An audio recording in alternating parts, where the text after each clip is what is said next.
That sticker inside your driver's door is not telling you the full story about your tire pressure. And following it blindly is one of the most expensive mistakes you can make. A brand new set of tires, gone in 18,000 miles because of one misunderstood number. Tire shops know this, dealerships know this. Nobody says anything because worn tires bring repeat customers. After 4 decades working on vehicles, I have seen this destroy tires, wreck fuel economy, and in the worst cases, put families in hospitals.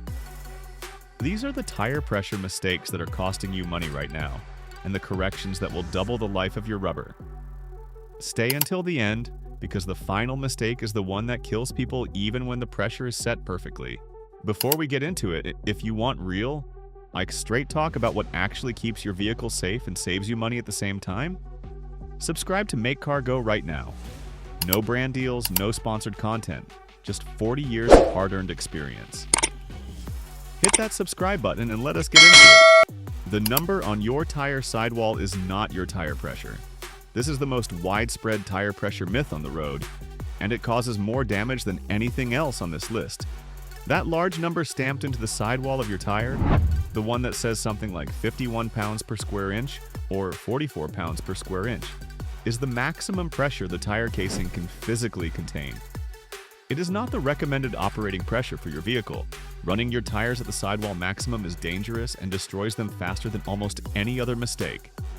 Your vehicle manufacturer calculates the correct operating pressure based on the weight distribution of that specific vehicle, the suspension geometry, and the handling targets the engineers were working toward.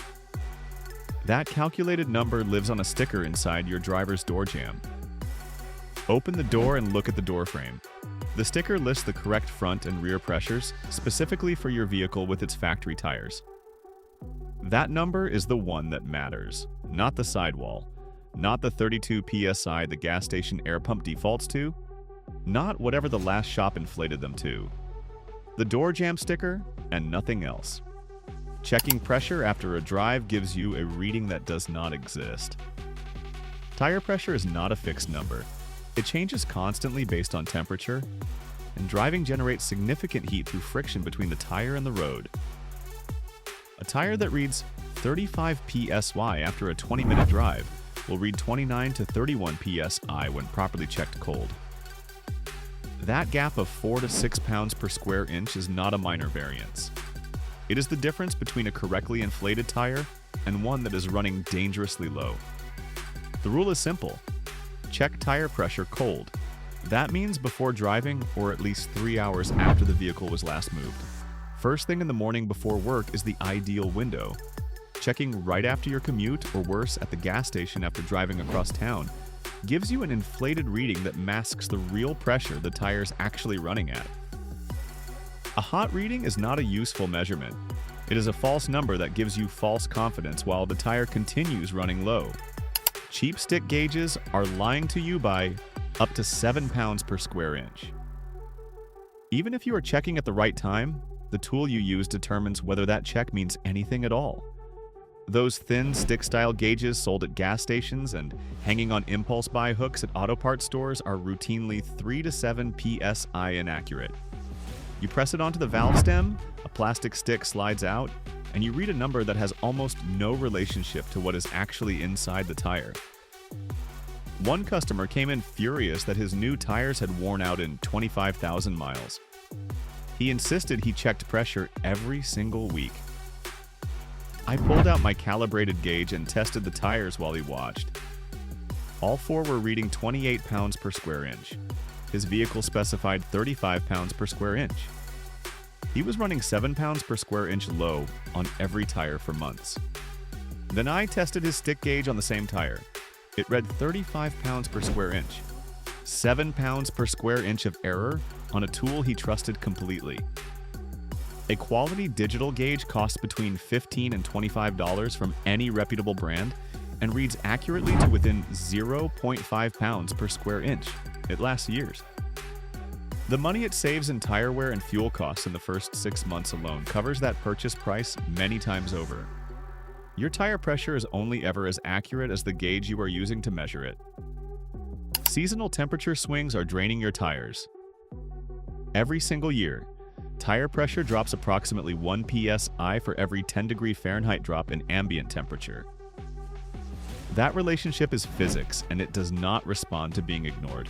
A vehicle with tires set perfectly at 35 psi in September, when temperatures are around 75 degrees Fahrenheit, will have tires sitting at roughly 29 psi by December, when temperatures fall to around 20 degrees Fahrenheit.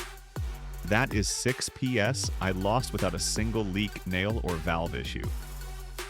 The TPMS warning light triggers at approximately 25% below the specified pressure. On a tire spec'd at 35 psi, that warning comes on around 26 psi.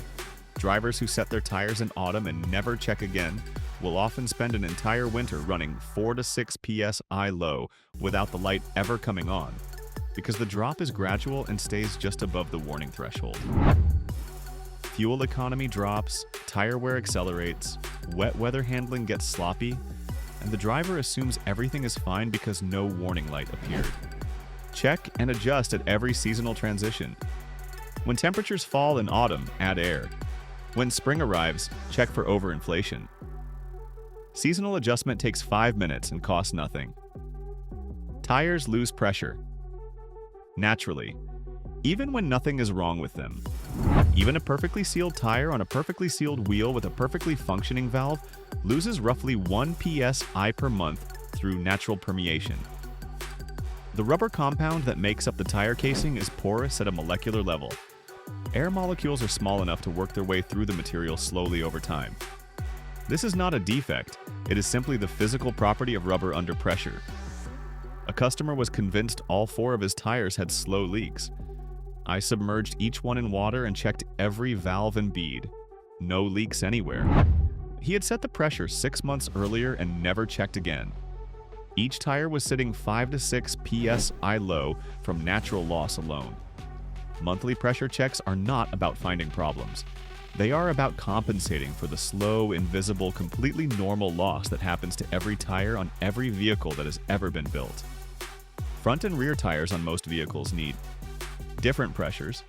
The door jamb sticker on most vehicles lists 2 separate pressures, one for the front axle and one for the rear. A large number of drivers never read past the first number, inflate all 4 tires to the same figure, and wonder why the vehicle handles poorly or wears tires unevenly. A customer came in complaining that his vehicle pushed wide in every corner, understeering badly regardless of how he approached a turn. I checked the pressures. Not all 4 tires were at 35 pounds per square inch. His door jamb specified 35 pounds per square inch front and 42 pounds per square inch rear. The rear axle had been running 7 pounds per square inch low for months. The rear end was squatting under load in corners, breaking traction before the front, and creating exactly the handling problem he described. 5 minutes of correct inflation completely changed how the vehicle drove. Different axles carry different loads. The weight distribution of the engine, drivetrain, passengers, and cargo is not equal front to rear, and the manufacturer accounts for that in the pressure specification. Read the entire door jamb sticker every time.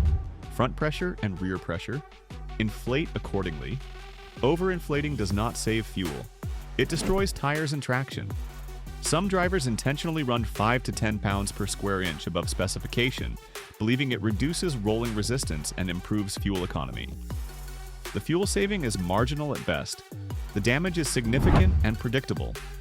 A customer came in running 50 pounds per square inch in tires, specified at 35 pounds per square inch. He claimed it was saving him fuel. His tires had 15,000 miles on them, and the center tread was completely bald, while the outer edges still had full depth. Overinflation causes the center of the tread to carry the entire load of the vehicle. The edges barely contact the road. He had saved roughly $120 in fuel while destroying a $600 set of tires that should have lasted 50,000 miles. Beyond the cost, an overinflated tire has a reduced contact patch, which means longer stopping distances, reduced traction in wet conditions, and a tire that cannot absorb impact properly. An overinflated tire that hits a pothole at highway speed is far more likely to suffer internal damage or a sudden failure than one running at the correct pressure. Chronic underinflation is the most common mistake and the most dangerous. running 5 to 10. PSI below specification is the single most widespread tire pressure error on the road, and it is the one with the most severe consequences. An underinflated tire flexes more than it was designed to with every rotation. That excessive flexing generates heat inside the tire structure. The heat breaks down the rubber compounds and the internal cords. The tire weakens progressively and invisibly while the driver continues driving normally, unaware that anything is happening. The catastrophic result is a tread separation or sudden blowout, usually at highway speed, usually with no prior warning. A family lost 2 members in a rollover caused by chronic underinflation on an SUV. The rear tires were at 23 pounds per square inch. The specification was 35 pounds per square inch, 12 pounds per square inch low. No warning light had appeared because the drop was gradual. The tire failed at highway speed, the vehicle went sideways, and 2 people did not come home. Monthly pressure checks and a $15 digital gauge prevent this completely. There's no version of this situation where the maintenance was not worth doing. Loading and towing change your required tire pressure. Standard door jamb pressure specifications apply to a normally loaded vehicle.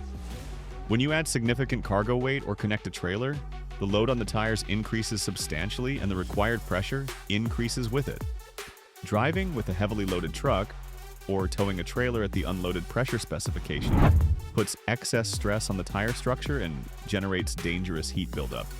Most trucks and larger SUVs have a second pressure specification printed on the door jamb sticker specifically for maximum load or towing conditions. That second number is typically 4 to 8 psi higher than the standard figure. One driver had blown 3 rear tires on his pickup truck while towing a camper over 2 years. He was running 35 psi rear, exactly as the standard sticker said. His sticker also listed 41 psi rear for towing and maximum load. He had never noticed the second line. Every towing trip was running the rear tire 6 pounds per square inch low under heavy load. Read the entire sticker before every trip involving significant weight. Your TPMS warning light is not a suggestion. The tire pressure monitoring system in modern vehicles triggers a warning when any tire drops to approximately 25% below the specified pressure. That threshold is not chosen arbitrarily. It is the point at which internal damage from heat and structural stress begins to accumulate. The light is not telling you to check the tires when convenient. It is telling you that damage is starting right now. One driver ignored a TPMS warning for 2 weeks, assuming it was a faulty sensor. Her right rear tire was at 18 pounds per square inch, against a specification of 35 pounds per square inch. When I inspected it, the tire had visible heat discoloration on the inner liner and structural damage to the sidewall cords that could not be repaired. She was days away from a highway blowout. I have seen 3 catastrophic tire failures in the past year alone that traced directly back to an ignored TPMS warning. Every one of them was preventable. When that light comes on, stop at the nearest safe location, check all 4 tires with a gauge, find the low one, and correct it before driving further. If this kind of honest, practical safety information is what you have been looking for, subscribe to Make Car Go right now. Every video on this channel is built on real experience and real data with no shortcuts. The subscribe button is right below this video. Perfect tire pressure on a tire that is aged out of its useful life means nothing. Rubber hardens over time even when tread depth looks acceptable. A tire more than 6 to 7 years old, regardless of how much tread remains, has compound degradation that reduces grip significantly in wet conditions, and no amount of correct inflation fixes that. Check your pressure monthly with a quality gauge. Read the full door jamb specification for your specific vehicle and load condition. Adjust for seasonal temperature changes, and replace tires before compound age makes correct pressure irrelevant. Those 4 habits together are the difference between tires that last and tires that fail. Drop a comment below telling me what PSI you have been running and what vehicle you drive. I read every single one, and tell me what topic you want covered next.